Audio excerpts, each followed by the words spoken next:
Here in Ontario, a grim picture is being painted for some of the province's most vulnerable residents living in long-term care homes. Our Cynthia Mulligan has been looking into that story for us. Cynthia, what can you tell us? Well, the legacy of COVID-19 in this country could very well be the failure to protect vulnerable seniors. Of the 700 deaths in Canada, roughly half are elderly residents in long-term care. The deaths were predictable. There was ample warning from Italy and Spain. In Ontario, there have been 119 deaths. Each one is more than a number. They were loved. Hey, how are you? I'm really glad to see you today. I'm glad to see you, honey. Always am. City News first introduced you to Kim Beauchesne and her 94-year-old father, Ken Flanagan, a month ago. Because of COVID-19 restrictions, Kim couldn't go inside his nursing home. So she talked to him on the phone for up to 5 hours a day, every day outside his window. How could I go without seeing you every day?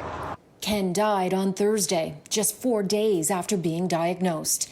He was a bit panicked. He didn't know the people that were coming in and out, and he was yelling for her to come in. You know, why won't you come in? I want you to come in here. And then he started to cry.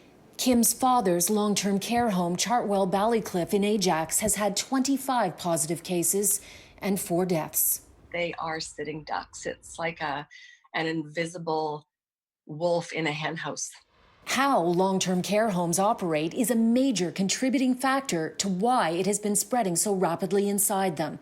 Workers are given part-time hours, no benefits and low pay, forcing them to work in multiple homes to make a living. And the spread has been nothing short of heartbreaking.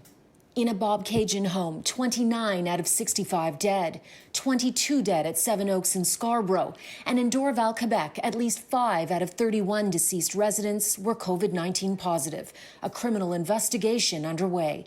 Advocates say they've been sounding the alarm, but no one listened.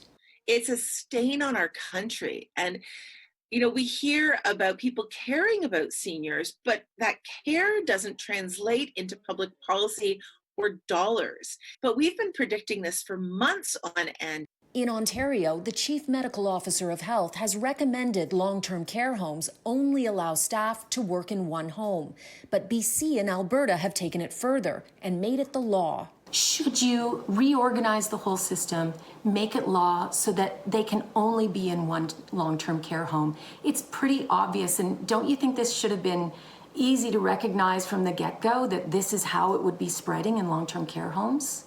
I'm going to rely on our health team to come up with that recommendation, but it sounds like common sense. You don't want people going from home to home to home, but on the you know, making sure that we top them up on the wages. There is a program right now with the feds that we're looking at. Kim doesn't blame the workers. She's happy her father didn't suffer for too long. Is kind of grateful because he would have had a lot more struggling to go. And Kim believes the workers in long-term care homes should have been given personal protection equipment from the get-go. Instead, in her long-term care home where her father was, they were told they were not allowed to wear them.